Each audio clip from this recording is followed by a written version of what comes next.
Bienvenidos todos. Otra vez, un vez más, soy Francisco Frank Garcia, El Segundo, the Black Latin Prince. Right here, the Original Historical Music Society of Detroit Special Showcase presentation. And with me I have two more members of our organization, the Detroit Historic Musicians Association. We've got our guitarists. These cats are so bad, if your hair is curly, they'll straighten it out. If it's straight, they'll make it curl. We've got, to my immediate right, which would be your left, the one and only legendary Joey Kingfish Stribling. What do you say, Fish? Oh, right. And next to him, the magnificent Randy.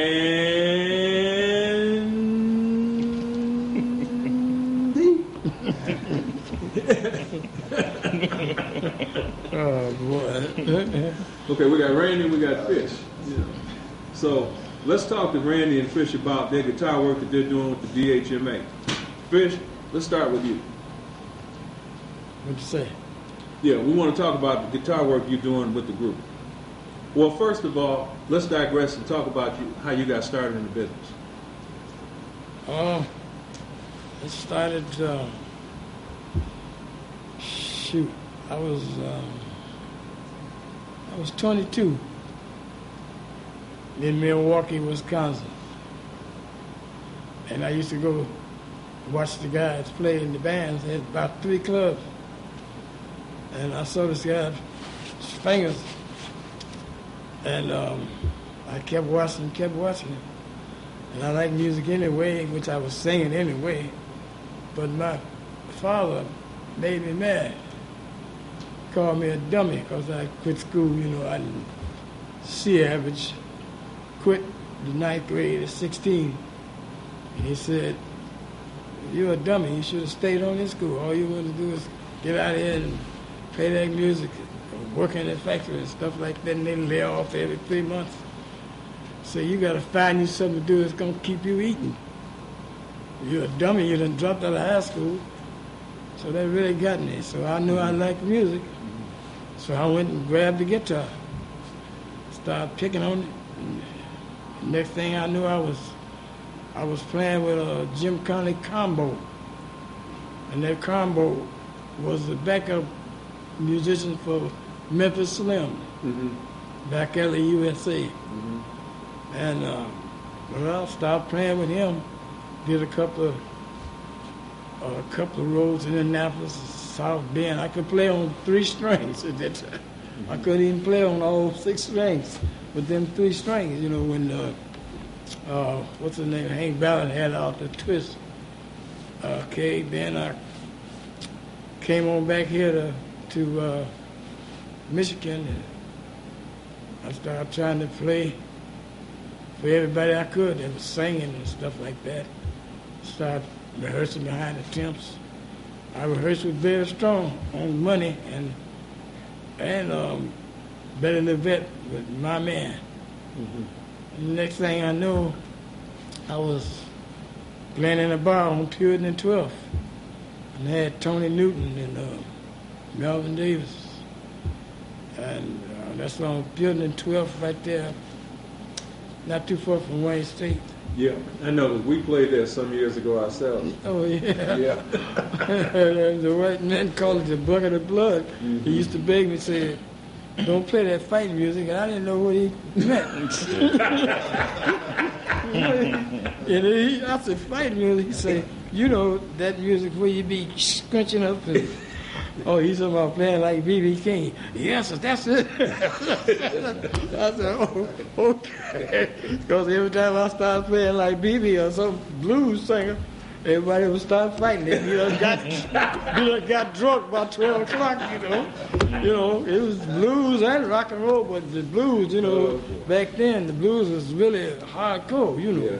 So anyway, I made it from there, Puritan and 12. Here and there playing, and I just kept a job all the time. Went to Muskegon and played there, bam, come back. And then that's when it started in Muskegon. They had 2 clubs, the Ebony and the Sepia. But that's when the fighting started? No, that's when I met Joe Henderson. He made Snap Your Fingers. Snap Your Fingers and I'll Come Running. And then after that, Snap your fingers. yeah, well, it took 5. They made that session had 5 guitars on that session Wow. with Floyd Kramer and Chet Atkins. Wow. Yeah, and that old guy, the Ray Stevens. Yeah. They did the A-Rap. Yeah, Clyde the Camel. They was on that record. But anyway, Joe's. On Snap Your Fingers? Yeah, yeah, and that was in Nashville. They did that, you know. Yeah. So anyway, it was a $3 million song. Mm-hmm. So it went down, you know, down. And so he got a band, and so he got me while the band was down. That's how I got the experiences. So we went on the road, and I stayed with him about a year or two, and then it got so bad we didn't have but 3 pieces. Then when we got to Memphis, that's when I quit. And that was at Bill Street in Hernando.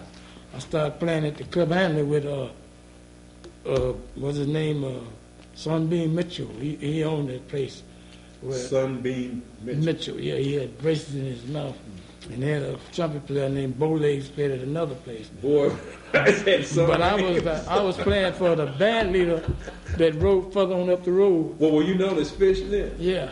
What's his name? Bill Harvey. Okay. Rode further on up the road. Well, let me see. We had Bowlegs, we had Sunbeam, and we had Fish. Yeah. So anyway, I mean, that's how I started, you know, just going from place to place. Then after something happened, and I came on back to Michigan.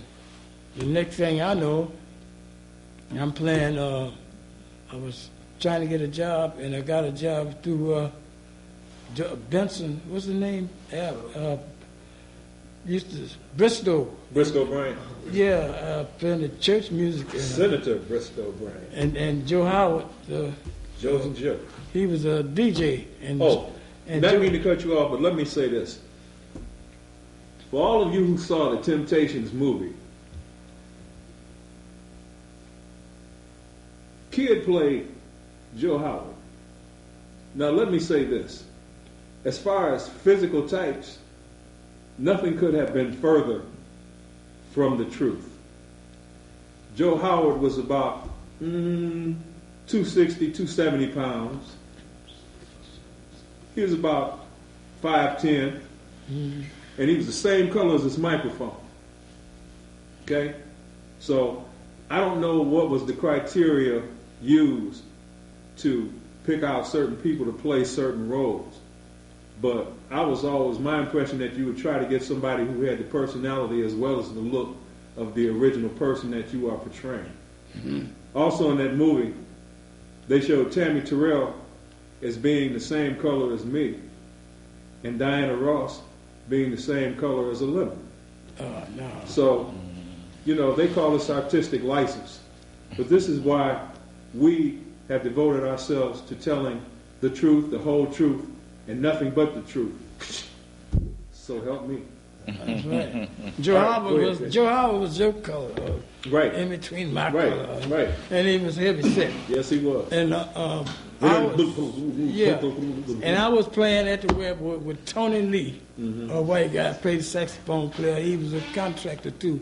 With Larry Vito playing the guitar too. Oh yeah, Larry Vito. And I used to go in and sit in. Freddie Butler stood there too. So what happened? Did you work with Freddie Butler over at Thelma? No. But Did you know he was over there at the same time you were? No. You didn't know that? What happened was the reason I got to Phelps was Joe Howard was the DJ at the Webwood. And he gave a big old party, and they had me playing and singing. And when we got ready to leave, a nigga grabbed a chair and I grabbed a big old fish knife and said, I'm killing this nigga here. And I had my guitar in my hand, I'm trying to run, and Joe Howard said, come on, go with me. And he was swinging at me. I don't know him from Adam's house cat. And Joe Howard had one of them long black 38s. He said, you come go with me. And I went on out the door with it. The next thing I know, I'm playing at Phelps. Yeah. With Earl Van Dyke, Wayne Stoudemire, and George Davidson. Wow. That's right. He got a job playing there. And then that's when Barry came in, and next thing I know, he done took Earl and gave Phelps a notice and stuff like that. So then Epps went out and stuff, and boom. Then Martha Jean, no. And that's when I went to start playing around and met Don playing that lead sensation and at the product and stuff like that. And so, like every place Don was playing, I was playing. His band was leaving, and my band was coming in. They had George McGregor and Clarence Price and McLeod. Clarence McLeod. Yeah. And anyway, next thing I know, Don said, "Why don't you come on, go with me to Thelma's?" And that's how I got to Thelma's. Oh, so Don Davis took you over to Thelma? Yeah. Okay. Mm-hmm. So next thing I know, him and Miss Coleman, they got into it. Yeah. Next thing I know, it wasn't no more Don, but me. And that's when he hooked up with Wingate, right? Yeah. But then Martha Jean came in while he was gone. And that's when Martha Jean and Miss Coleman got together and got together with BK at the 20 grand to put all the artists with Thelma's on the show. Mm-hmm. And, well, that's how I got the writing for Thelma. And I would be remiss if I didn't also mention that I believe the first Thelma artist was Alberta Adams. I wasn't there. Yeah. And that was way before any of y'all were there. See, when Don left me, it was Rose Batiste, the Peps, Joe Matthews, and Eddie Hill. Billy Kennedy's still there, and Billy Kennedy. And Joe Matthews. What about Martha Starr? Martha Starr was just there. He asked me to write something on it. Mm-hmm. But I don't remember doing it. If I did, somebody else did it. Love is the only solution, you and James Goldfine. Yeah, that's right, the Goldfine. Yeah, because him and I wrote something together, and a couple other guys. You wrote a couple on Eddie Hill, too. Yeah, they, wrote it, and, so that was it. Shoot. And I just kept a job.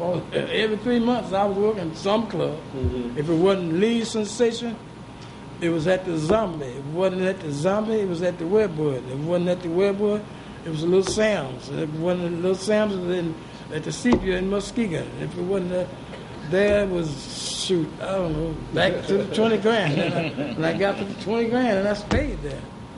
Till it folded, And after did all of that, then, I started doing a lot of sessions at Golden World then. Mm-hmm. In fact, as soon as I leave the 20 grand, straight to Golden World. Mm-hmm. And it was around the clock. I would go to Golden World and cut some tunes, and come back and play at night at the 20 grand, and then go to the studio too. Mm-hmm. And I had a little part-time job, so I had to work at the same time, but can't do all that now. Yeah. Now, what happened after you left Golden World? What did you do? I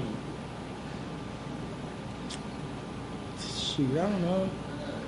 I just kept gigging in different places, parties, anniversaries, weddings. Did you ever do any sessions for Don when he was with LeBaron? Yeah. Yeah, I did. I knew you were doing I did two. I did two with LeBaron. Mm-hmm. But they had messed up roads some kind of way. I forgot now. Mm-hmm. And he went to New York with Columbia. Mm-hmm. LeBaron Taylor did. Right. And I met him in New York when I was armed at 52nd and 6th. Mm-hmm. I was armed with Bell Security, but I met a Puerto Rican boy playing guitar, and I joined him while working. That's how I met LeBaron. Okay. But he died there. Right after I met him, I was trying to get a tape made, and tried to get the tape to him, and he died before I could get it to him. So you never met LeBaron while he was here on WCHB? Yeah, he didn't like me. Nope. He didn't like me at all. What do you think the reason behind that was? Womanizer. Okay. Back to a female thing. Okay. That's it. Okay. Shut up, Well, thank you. Thank you, Chris. Thanks for giving us a lowdown on that history.